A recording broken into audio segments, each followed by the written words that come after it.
Okay.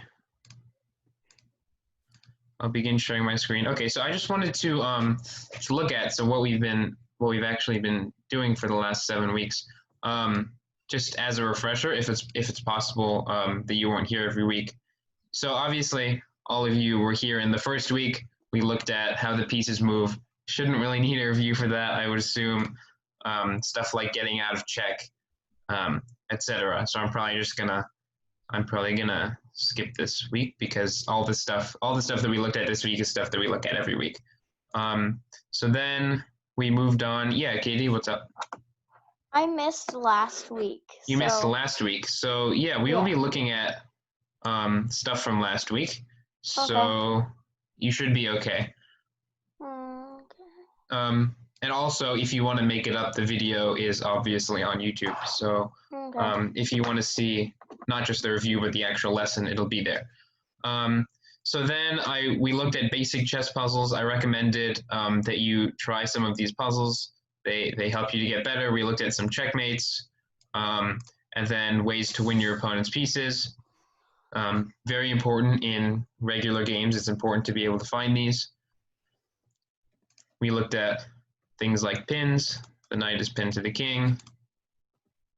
Forks, where the same piece attacks two pieces.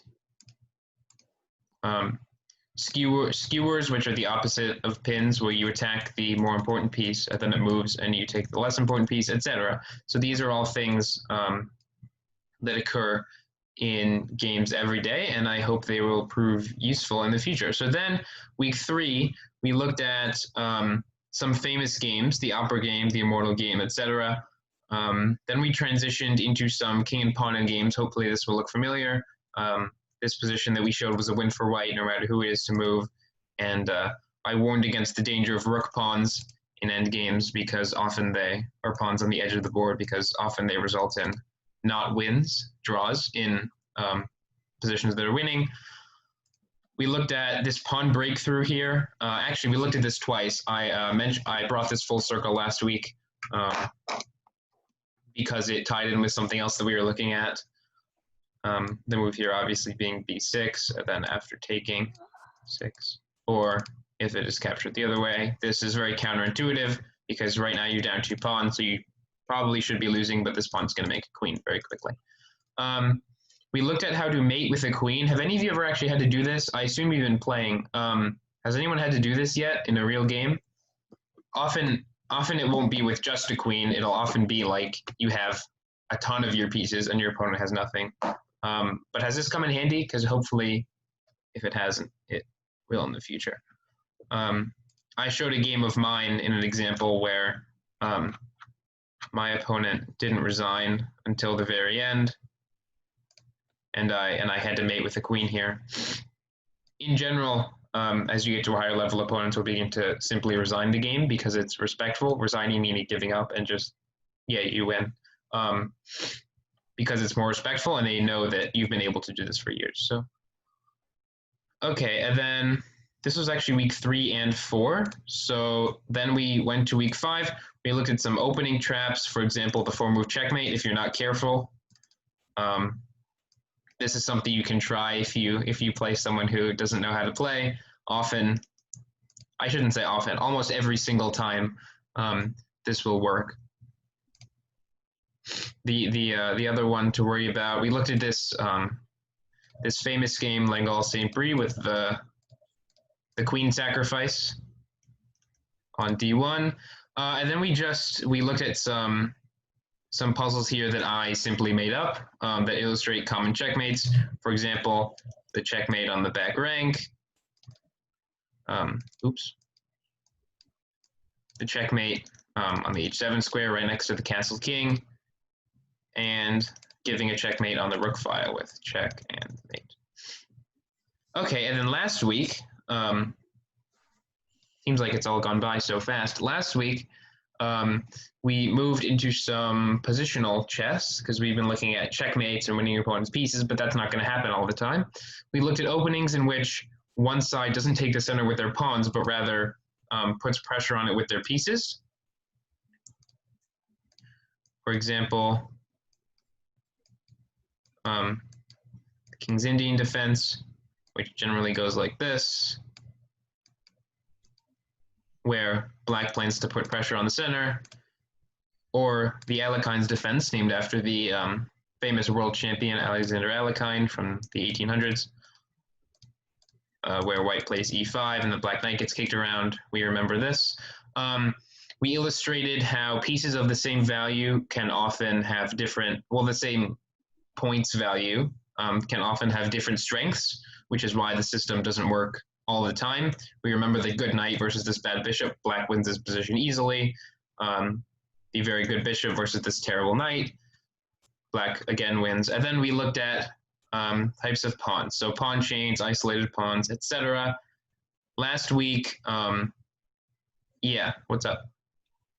I wasn't here last week, so can you explain the pawn change and the isolated pawns?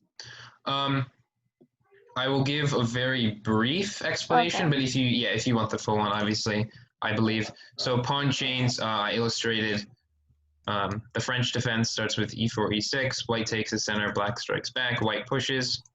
Black tries to put pressure, often white defends, and black gives up its pressure in the center with this not very good move. He wants to keep tension here. For a longer explanation, obviously I did last week, sometimes he will push like this, which is in fact not a good move, for the reason that now the side that he's trying to counterattack on is closed. But the main point that I wanted to illustrate here were just these pawn chains here. So if this game was Connect 4, as I said last week, white would have won already. Each side has these connected pawns. You'll notice they all defend each other and they're very strong. White has a lot of space. So when he plays something like f4, 5, he has a lot of space behind his pawn mass here, whereas in the center, black doesn't have as much, simply because his pawns are less advanced. Isolated pawns we showed were simply pawns. This is, I just fast forwarded past the opening, pawns that are often a weakness because their comrades on the files adjacent to them have been traded off, and now there's no pawn to defend this one. This one is the isolated pawn. We showed it can be a weakness or a strength. Passed pawns, obviously, are pawns that are past any other pieces, and then they can simply push forward to become a queen. They're often very good in endgames. Doubled pawns on the same file, often weak, again, because they cannot defend each other, right? Pawns don't defend forward. Hopefully this is a good refresher to last week if you were here. I didn't get to outposts or checkmating with a rook, and that's okay. Because if you haven't mated with a queen yet, you probably won't have to mate with a rook for quite a while. Outposts are simply good squares that you want to put your pieces on, often anchored by pawns that are in your opponent's camp, and they can't be kicked away. So here the outpost is this f5 square. The knight hops in. It's hovering ominously around the black king. Obviously, it's in a good position here. It targets a lot of black's pieces. Obviously, it's not threatening to take anything right now, but if it's kicked away with a move like g6, you might notice that this pawn has been abandoned and white would be able to take. So this knight can't be kicked away, and it targets good squares in the black position and puts pressure, even if it's not threatening anything right now. And it's very stable. Okay, so hopefully that was a good refresher, because that will probably be the end of the content that I wanted to cover in this course. With a longer course, or if it was in person, we probably could have gone into more depth. But the general idea was that during the classes, Tuesday from 1 to 2, we would look at concepts and techniques, and then on your own time, you would play and try to put them into practice. We did do a little bit of playing here, and that's what we're going to be doing probably for the rest of today and next week because of the exciting tournament. So, okay, my idea was this week, I played some of you. I wanted to I wanted to spend the rest of the class, because the way you get better is by playing people and then receiving advice, right, on what you did wrong, what you could have done better for the next game that you play. So that will be part of my job right now. Hopefully, I believe you guys all have accounts that work. Like the first week we had someone who wanted to play but their account didn't work. So that will be very important for next week. So if right now your account doesn't work, or for some reason you forgot the password in the last week, hopefully get that squared away for next week so you can play. So okay, I will be playing some of you. Basically, it doesn't really matter who goes first, since if you want to play, you're going to get a chance to. I wanted to give some general advice. We're going to be playing slower time controls. Slower time controls in that not fast time controls, right? So not things that we would call blitz chess, where neither player has much time. Often they start with 5 minutes in blitz chess. I don't think that's enough at the beginning level, and most players would agree. So 10, 15 minutes. The idea is you want to focus, right? You want to really focus and make sure that you think it through. Take your time. That would be my biggest advice. You have all the time, and so that is what you should be using. You'll notice that I will be doing that too. During the games, if you're wearing earbuds like I am, take them out just so I don't distract you with my talking about the game. Or I guess you could turn down your computer volume, anything so you can't hear me. So okay, who would like to go first? Katie, I saw your hand first, so you can go first. If you're not, and then Sam, and then Irenaeus. So if you're not the one playing right now, just keep watching. If you are the one playing, I will send you a challenge, and probably you should just accept it. Yeah, maybe 15 minutes. Okay. Black. Yeah. Do you have a question? I just challenged you, by the way. Oh, there we go. Oh, was that your question? Okay. So yeah, make it so I can't hear you now. Hopefully you can't hear me. Okay. So the game has started.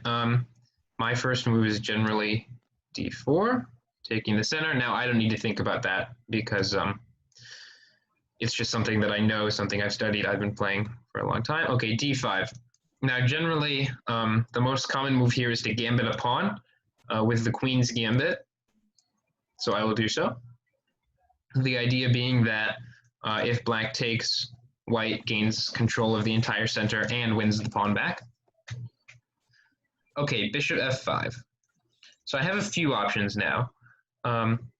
This does get a piece out, but I do notice that this bishop used to be guarding this pawn. So this bishop is no longer guarding this pawn, so maybe I could attack it with something like queen to b3.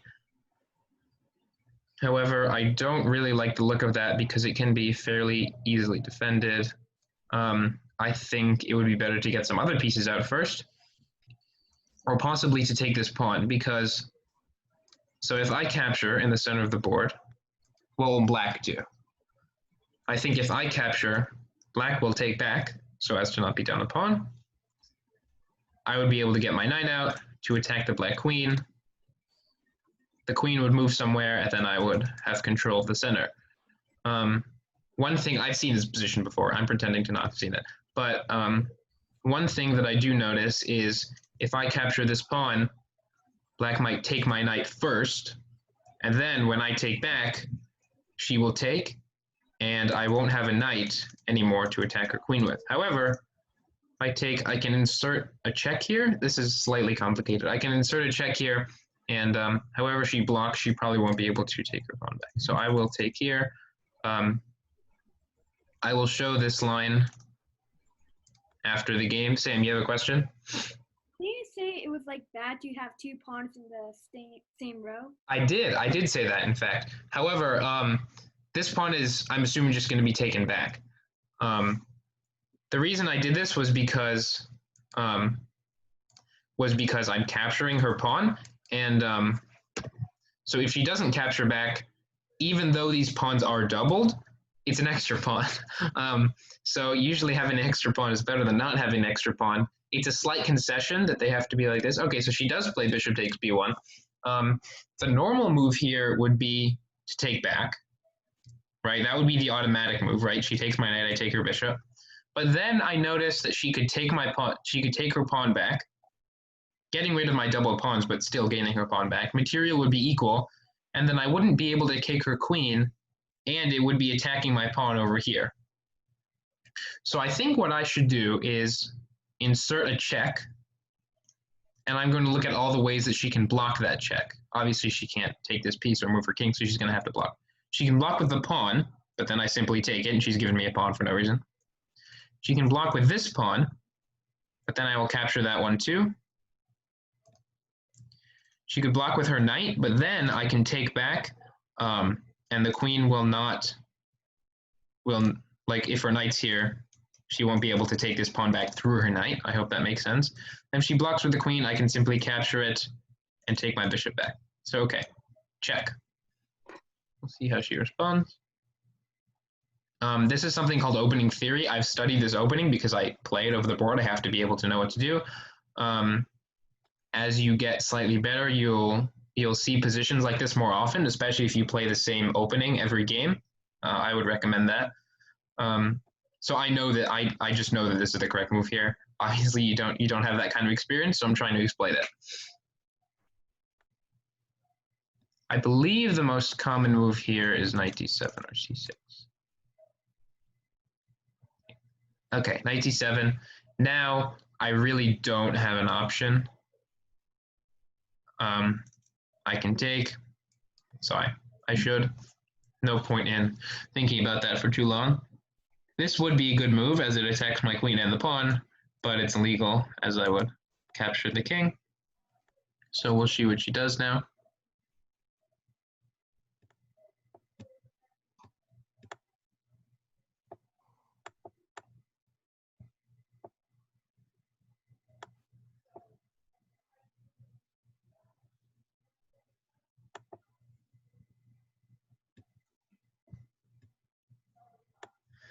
So during your opponent's turn, it's often good to think about what they will do. Now, the main problem for black here is that I have this extra pawn.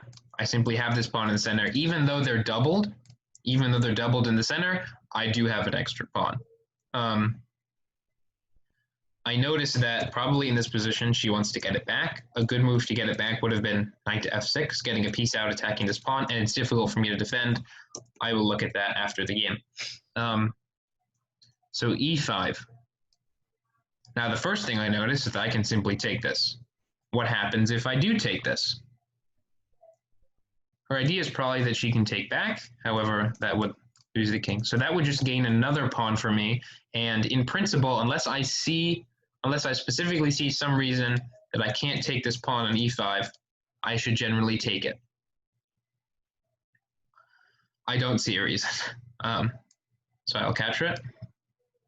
Another thing that I'd like to say is, after you play games, we'll probably look at this next week if we finish the tournament a bit early. After you play games, it's important to look at them afterward and analyze them. Okay, so she gets a piece out. Now all I have out is my queen, and she has two of her pieces out, so I need to catch up in development. The reason I don't have many of my pieces out is because I've been capturing pawns in the middle of the board.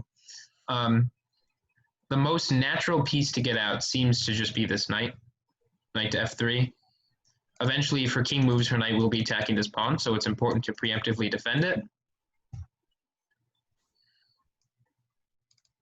But before I play that, I notice the opportunity that I have to gain even more space in the center with e4, and then possibly this bishop could come out to put more pressure on this knight. But I like the idea of developing first. I'm expecting continued development, so probably knight to e7, in which case I will play pawn to e4, because it will defend both of these squares. I like the fact that she's taking her time. That's very good. That's a good sign. And this is a drastic improvement from when we would play in the beginning, and pieces would be given up. Of course, as soon as I say that, I totally jinxed it. Unfortunately, this knight is just capturable right now. And again, I should spend some time, not just instantly capture it, but I should spend some time just thinking. So if I take, what would happen? I would have this extra knight in my hand. And I don't see what she would do. She can take back, but that doesn't seem to worry me. I can just continue getting my pieces out. In fact, I can get my bishop out with a threat on her queen, which would then be on this square.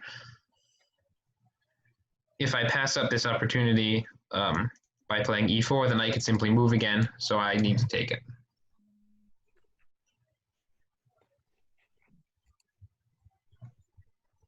Knight takes would be the natural move. Again, it's pinned though. If she castles, I can simply take again, or yeah, I probably should take again, because if she castles and I push my pawn in the middle, that would allow her knight to get to a good square, so I don't want to do that. And if she castles and I capture, then her king is slightly weak over here, and I could even give a check with my queen and start a quick attack. So that would not be ideal. What else could she do? The main move that I'm expecting is queen to f6. So in my head, I should be thinking maybe maybe there's something I can do here in order to. Yeah, it's not letting you move your knight because it's pinned. If you move your knight,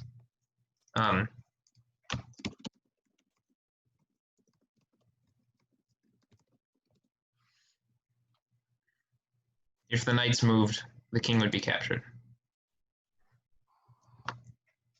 Yeah, which is part of the reason that I gave this check and part of the reason that it's awkward to block with the knight. Okay, so she does take with the queen. This is what I was thinking about. I have two main moves here that I'm considering. One of them is very natural. Actually, they're both very natural. But one of them is slightly more natural in that it simply gets my bishop out and attacks the queen. However, the queen can then move to this good square, and I'm starting to be a little scared because it attacks my pawn in the center. Like, if the queen moves to this square, it attacks my rook, as well as attacking my pawn in the middle of the board. So I don't want to provoke the queen to move to a good square. Instead, I want to shore up my weaknesses, and the move e2 to e4 will get this bishop out, hopefully pin the knight to the king, and it stops this double attack. So e4.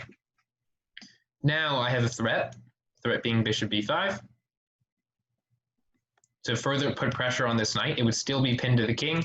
However, now there are two attackers on it instead of one.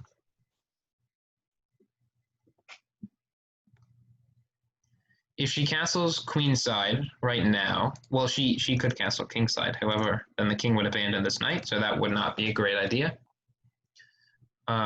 If she castles queenside right now, I have a funny tactic called the skewer, so that I just mentioned actually. So if she does it, I will let you guys find it, or you could be thinking about it right now.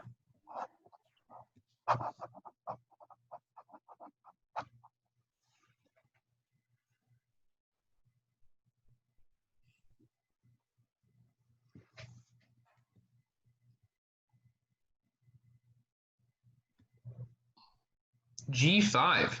Okay, so I will show this tactic after the game. Let's see, I noticed that I have two attackers on this pawn. This was a square I wanted to move to anyway, because if the queen were to take it, I would take back. But now there's a free pawn on that square, so that kind of changes the evaluation. I do believe I should simply take. And after that, the queen would have to move somewhere. So let me think where the queen would move. It can't go here or here because of my knight. It can't go here because of my pawn. Can't take me. The queen only really has two squares to move to after that. Or I guess it can move over here.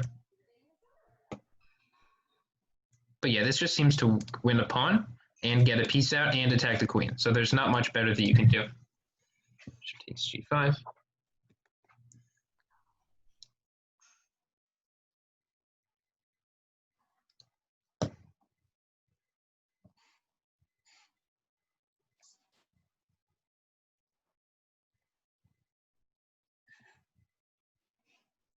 In fact, if the queen moves here, I notice the opportunity for a fun tactic, which would give up this bishop.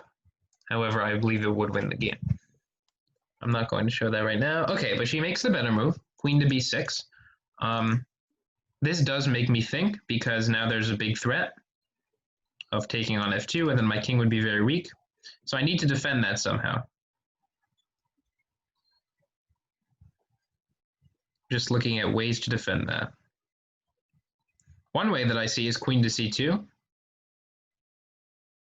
which also keeps my queen's hold on the e4 pawn. If she gives a check, I can simply back up my bishop, or if she gives a check this way, I can back up my bishop, and the queen would be attacking the pawn, but my queen defends it. The knight would no longer be pinned, which would allow her to castle. So that is a definite downside. Another thing I'm looking at is simply sacrificing the pawn here. With bishop to b5, going ahead with this threat, I would be threatening to win her knight. The more I look at this idea, the more I like it. Because if I threaten her knight, she will take, I will move my king, and then she needs to save her knight somehow. Yeah. So what I've done is I've given up this pawn with check, which is usually dangerous, but I've evaluated. If she gives check, I will simply move my king. She has no more checks, and she has to do something about this pesky knight.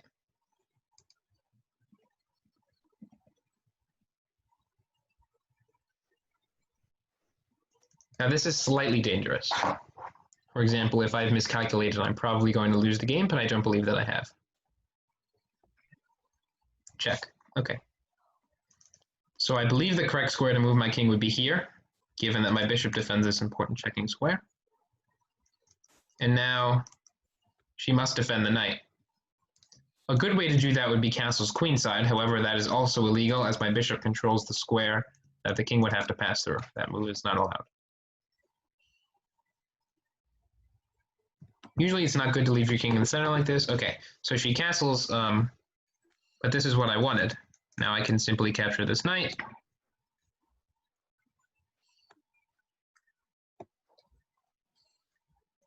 She attacks my bishop.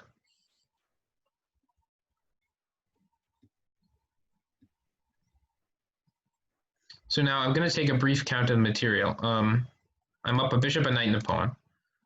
So I believe it would be in my best interest. Well, even if I wasn't, it would be in my best interest to take this rook for the bishop. However, then she gives a check, and that looks a bit too dangerous. So I'm not going to take this rook. Now, if I had just simply taken this immediately, I would have fallen into the trap of queen e3 check, and then my king is in big danger. Instead, I believe I can nearly force a trade of queens. In general, when you're up material, you want to trade queens. If she takes my queen, I will simply take back. If she takes my bishop, I will simply take back. If the queen is moved somewhere, now there's no longer a threat of queen e3, and I can simply capture. This game is going longer than I thought it would.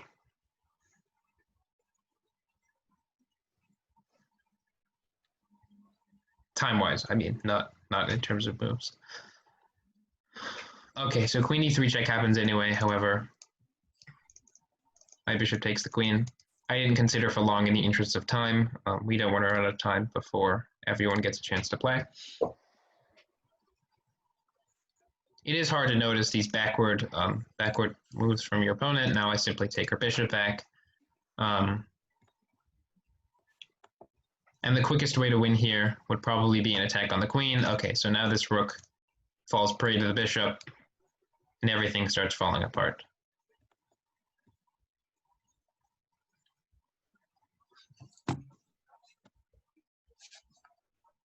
That is a good move. So she's going to be able to take this bishop, but I might as well. So if I take, she takes, I take another pawn and attack her rook. That does look pretty good. Now you'll notice I'm playing slightly quicker now because I have a few more pieces. Now I'm attacking the rook, defending my bishop. I don't have a very big sense of danger right now. It's gone away because her only piece is this rook. And then, yeah, there are no real threats.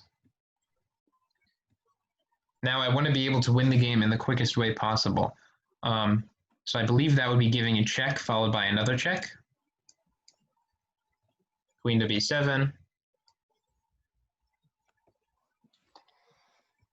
Followed by queen to f7. Let me just make sure this is checkmate. The king can't move to any of these squares. The bishop defends the queen, and it can't move forward.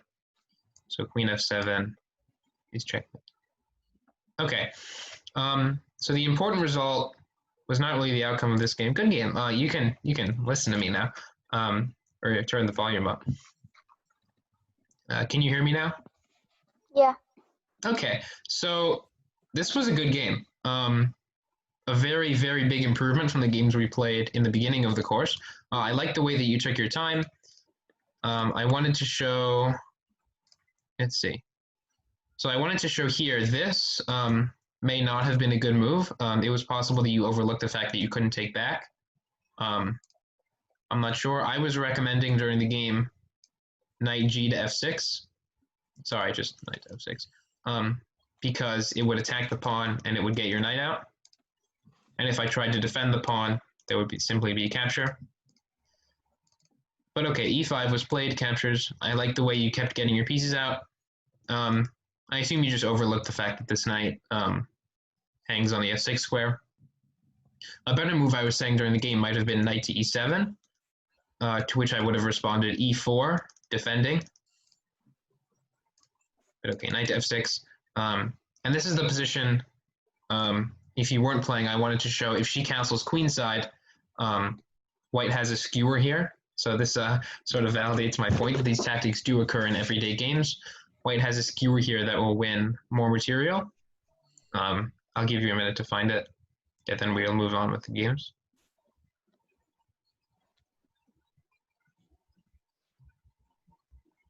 Sam, do you see it?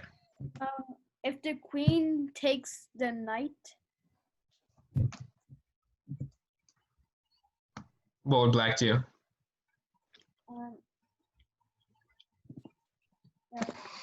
The problem is they would take back, and then you've simply given up your queen for, or probably, not king takes, probably rook takes, and you've simply given up your queen for the knight. Does anyone see anything else here? The idea is that you attack a piece, a very important piece of black's, and when it moves, you take a less important but still important piece behind it. I hope that makes some sense. I like to say it as the opposite of a pin. So the move here, Katie, do you see it? You had your hand up before, unless this is the move you were suggesting. No? Okay, so the move here is bishop to g5. Attacking the queen. Notice the bishop is defended by the knight. And if the queen moves somewhere, let's say the queen moves here, and the bishop takes the rook behind it. Does that make sense? So it's sort of like a pin, like the queen is pinned to the rook. However, the queen is more important. So if you're going to save one of these, you need to save the queen. Queen moves, and white takes the rook behind it. One thing that clued me in was the fact that this queen and this rook were on the same diagonal, and I have a bishop that is on the same color. Like these are both on dark squares. This diagonal is dark squares, and I have a dark squared bishop. So take on b5, etc. Okay. The rest of the game was slightly less exciting. I sacrificed a pawn with check here in order to win this piece on d7. And then the rest of the game went by pretty quickly with the captured pieces. Okay, so next was Sam, right? I just want to point out, it's not the result of the game that's very important. It's learning from it, especially when you're not the one who's playing. Sam, you were fishy bot, correct? yeah. I wanted to make sure. Okay. I will. Oopsie.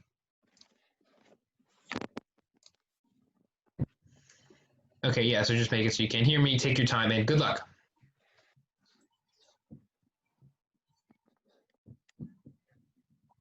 How do I accept it? Then I believe it should be in the top right corner, where these swords are.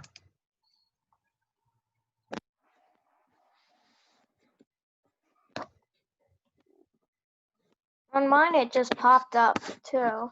Yeah, usually it just pops up right here. Okay, so you can't hear me, I assume. Oh, it gave me the white pieces again. Okay. So I will practice as I preach and play the same opening. Pawn to d4. Black has two main options here, knight to f6 and d5, both of which stop me from getting a big center.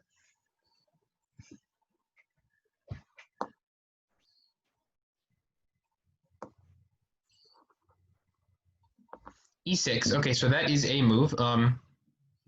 By playing e4, I would transpose into the French defense, which as a 1d4 player, I don't know much about. So generally the move I would play here is in fact c4. And now if he plays pawn to d5, we transpose into a queen's gambit declined. Remember the queen's gambit is after d4, d5, c4, and declined means just this move b6 because he didn't accept the pawn. That's a bit advanced, but okay. He can also give a check, which I'll probably respond bishop to d2, offering a trade of bishops. Also, there's the move knight to f6. Okay, so he does go d5. So I can continue to gambit this pawn, in fact, with the move knight to f3. I get my knight out, I control the center of the board. Often knight to f6 is played here, and then the opening that I like to play involves a fianchetto of the light squared bishop with g3. Knight c6 instead. So this puts pressure.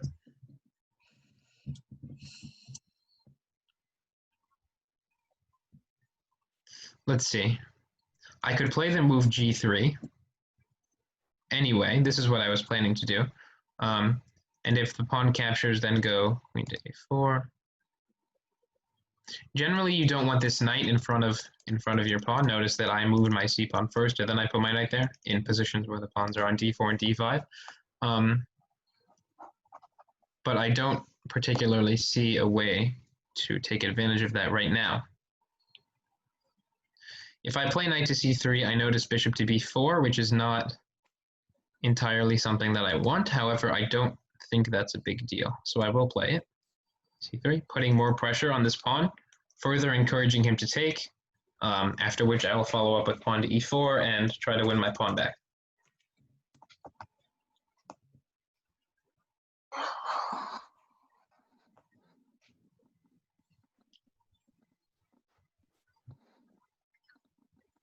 So he does play it.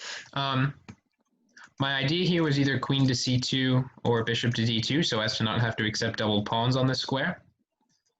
Although I'm now noticing that another possible move is queen to b3, which attacks this bishop. If I can force this knight to move, I would win the bishop. It defends my knight as well as putting more pressure, even more, on the d5 pawn.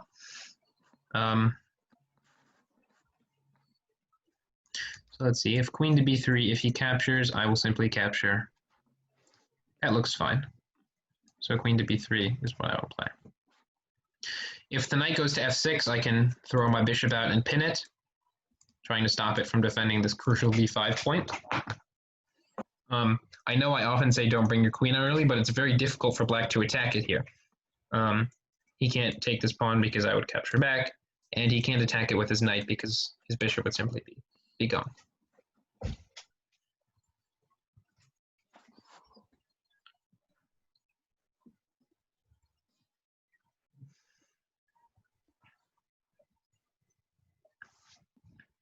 I'm expecting either the move takes on c4 or knight to f6 here, and I've already thought about what my responses will be. Also, he can capture on c3, followed by me taking back, and then if knight to f6, again, I will play bishop g5 to stop the threat of knight to e4.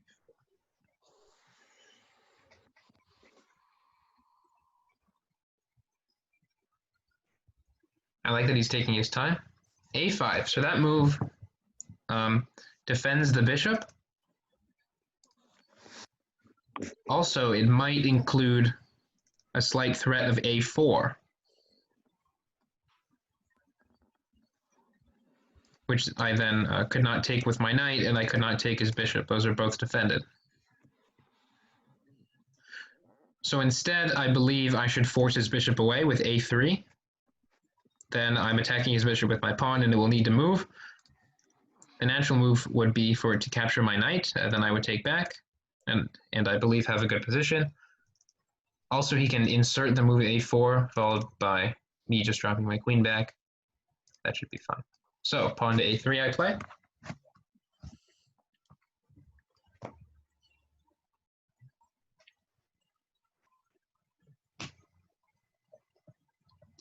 If he drops his bishop back, that would be a moral victory for me because he brought it out only to drop it back. If he wanted to move it there, he probably should have just gone there immediately. So I am expecting either the bishop to capture or the pawn to be pushed to a4. So the bishop does capture. I will capture back with my queen. I could capture back with my pawn.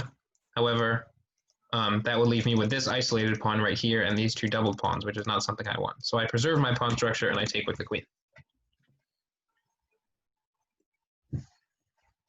I could be slightly worried, as I said last game, about something happening because my king and my queen are on the same diagonal here. If he could have another dark squared bishop and put it here, that would be good, but he doesn't have one of those.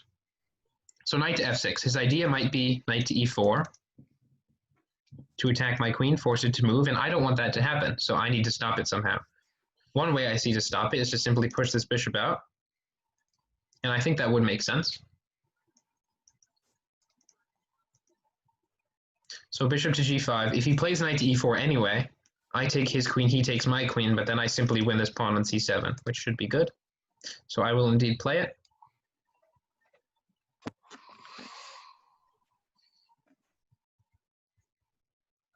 I don't want to capture on d5 in general unless I'm winning the pawn. If I win a pawn, that's pretty good. But I'm not going to here because it's defended way too many times. The reason is because this bishop right now is pretty bad. It only has this square to move to, and even then it doesn't do anything. It's stuck behind this pawn, but if I were to capture, this pawn would get to move, and then the bishop would have free reign. So that's not something I want to do. Instead, I would like it if black would capture me, because then I could capture and control the center even more.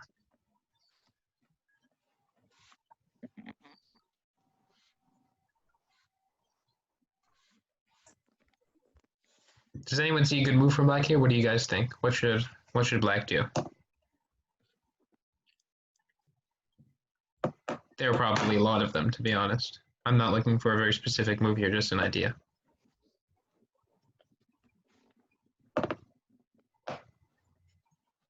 Okay, so that was one of them. I didn't quite get a response, but that was one of the things I was probably looking for. Castles kingside is a good idea.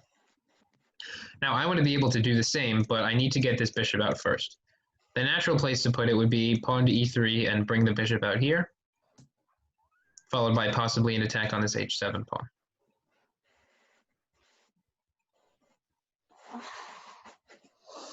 So I will play it. Now again, if the knight is brought into e4, I capture his queen, he captures my queen, but then I win a pawn. And I believe the knight is almost trapped here.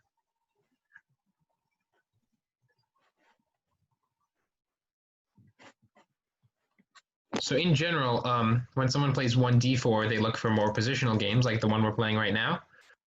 He's playing very well, actually. He hasn't given me any pieces, which is great. He's taking his time. I like that. You guys have some tough competition here for next time. Okay, so I noticed the fact that he's moved his queen means that I can double his pawns. So I would take and he would capture back. I don't see what his queen move, what his idea is with this queen move. I really don't. So if I just keep developing, oh, so he wants knight to e4. That's his idea. If I keep developing by moving my bishop, for example, and he plays knight to e4, I would probably take it. Sorry, I need to do the arrows better. I would take, he would take back. And then, okay. I'm not sure how I feel about that position.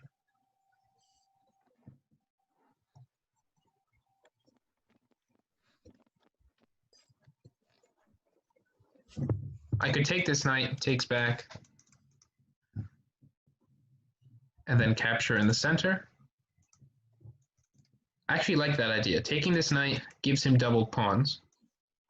And then capturing in the center means he would either have to take with his queen and make it vulnerable, or take with the pawn and leave me with these weaknesses. So I will do that.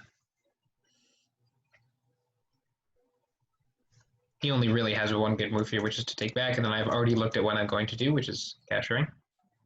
Now, I said I didn't want to capture because it would bring his bishop out, but in this case, his pawn structure on the king side is ruined, and I might even have some chances of attacking his king.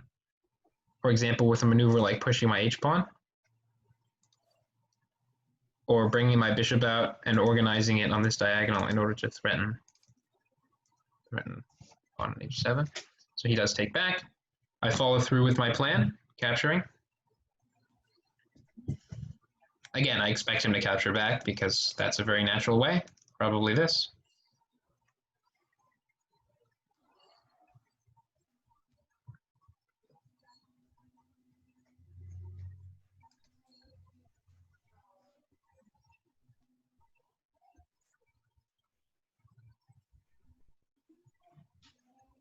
So he does play queen takes. Interesting. Now I believe my bishop should be developed here. Then he will probably play f5, though. Although if he does, I'm okay with that. I could even play something like that.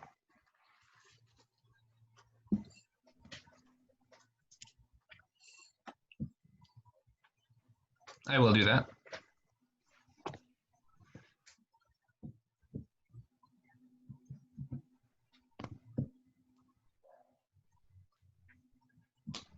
I haven't seen any real mistakes from black, which is very good. He's holding on very nicely. Okay, b5. So the problem is this pawn here is very weak. If I were to capture right now, though, his queen would take it. So I want him to move his queen away. His idea is basically bishop b7 to try to put his bishop there. However, I do notice that I have the move e4. And then he has to move his queen somewhere to defend his knight, but then I would capture his pawn. So I will do that. We are in fact running out of time here, so I will try to play slightly quicker so I can get in the game with Deranea.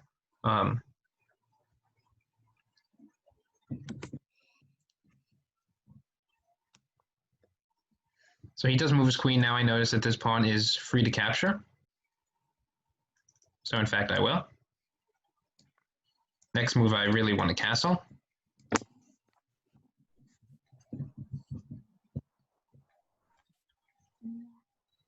His knight is under attack, so I expect him to defend it probably. After which I can simply castle and have a good position. Or he can move it. I will still castle. The knight might be hopping over to this square, after which it will go to f4, which is actually a very, very good place for it to be. So perhaps I will stop it with pawn to g3, because then the knight would not be able to hop into either of these squares. Now, I am up a pawn, but I have my sights set on this guy over here. Ooh, okay, so knight to d5, I noticed that I can simply capture that with my pawn. It's very difficult to maintain a high level of play in which you don't miss anything for a long period of time, which I understand. So I bring my rook in. My main idea is to take this pawn. He doesn't defend it. Instead, he pushes, possibly trying for a kingside attack, but I believe that should be easy enough to repel, so I take this pawn.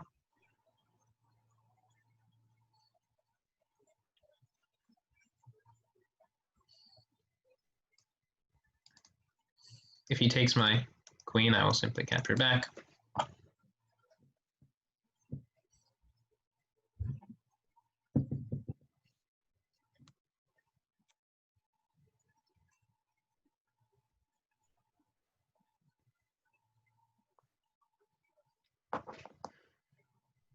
So now I need to ask myself, do I want to trade queens here? And I believe the answer is yes. I have this extra knight and an extra pawn, and his only big idea would be to counterattack against my king. He has this open line here. But if I trade queens, that would be very difficult. Now I will infiltrate with my rook, possibly followed by bringing another one in.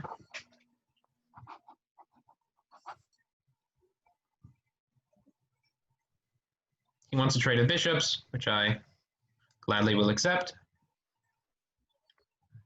In general, trading pieces is good when you have more of them. And I have this extra knight here, so that's why I'm so willing. So he plays f5. He probably wants to bring his rooks over here and attack me, but this abandons the squares.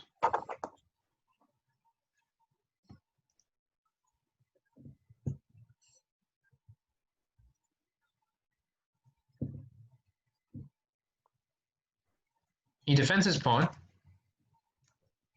I will offer a trade of rooks. Again, trading when I'm on material.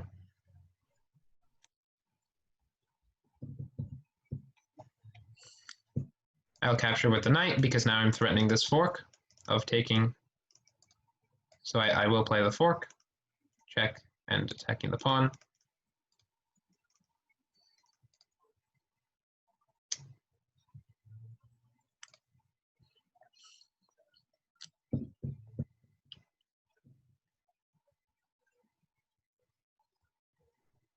So I can capture either of these pawns, and it would be with check. I believe I will take this one, though, because that as well will give me a pass d pawn, which I can then try to promote to a queen.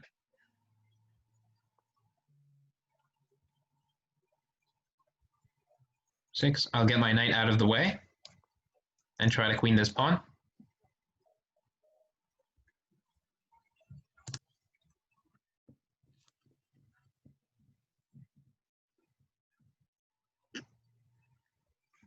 I'm still vulnerable to a back rank mate here. However, I'll have to be very careful not to allow that. Again, now I'll just push my d-pawn. If he attacks it. Okay, so he's threatening mate. I need to be very, very careful not to miss it. I will simply move my king over, and this defends the squares.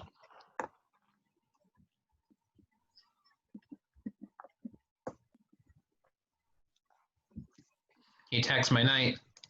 I will simply defend it.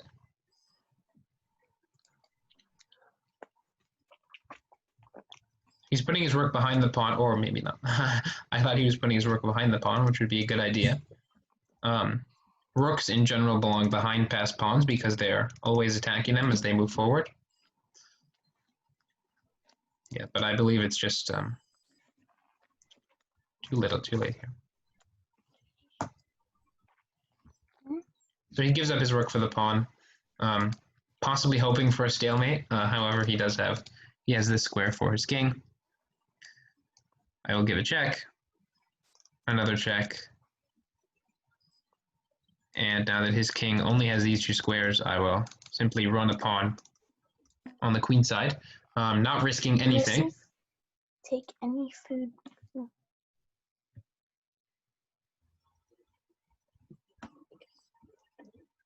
And again, my game plan is literally just going to be to push my pawn.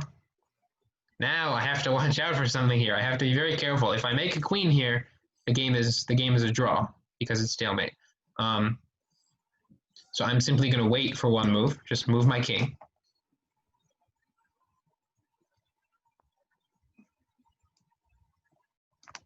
I make a queen, and a checkmate is had. Okay, you can hear me again, right? Sam? Hello? Can you hear me now? Yeah. Okay, you played really well. I want to congratulate you. That was really good. I very much like the way you played it. One slight critique, it's possible that this knight does not belong on this square and in fact belongs over here. Because sometimes you want to push this pawn to c6 or push it to c5. Like you'll notice I pushed my pawn first and then my knight. That only really applies to d4, d5 positions where the pawns are here. This is not a bad move by far though. So let's see, we just saw this. I like this queen to d6 move because you're threatening knight to e4. That was very nice. I chose to take and capture. Part of me was expecting pawn takes here because that way you can get your bishop out. And then if I were to castle kingside, you might be able to move your king and move your rook and try to attack me. But queen takes is not bad. My idea with bishop d3 is to play e4. The first thing I saw that you shouldn't have done here was b6, or sorry, b5. Yeah, simply because I play e4 and this pawn is a little too weak. A better move in this position might be bishop to d7. Actually, what I think you should do here is, let me see, try to, well, you want to get an f5 eventually, because that stops my plan of e4. However, then I will attack you down the c file. I'll bring a rook here. So one plan would be to defend your pawn, right? And then if I do nothing, move your knight. And now if I try to attack your pawn, you can simply defend it like this. Your bishop is not very good. However, you're going to get it out eventually after a break like e5. You're going to put your knight on this good square, and you're going to have a fine position. But yeah, b5 simply gives up this pawn, and then after that, it kind of fell apart. But you played very well, and I'll congratulate you on that. We did run out of time, and I very much apologize. If you, Aaron, if you want to play, we can run over a little bit, or we can skip it. It's up to you. We're going to play next week, so it's okay. Okay. All right. So I guess we will end that now. I can stop screen share. Thanks everyone for coming to week 7. Again, plug if you want to invite your friends or something for our tournament next week. Tell them there's a very exciting prize, or many very exciting prizes actually, of a library T-shirt or something of the sort. I hope you had fun and possibly learned something. And I'll see you next week for the exciting tournament. Chris, thank you so much. Anything to say? You're welcome. You're welcome. See you next week.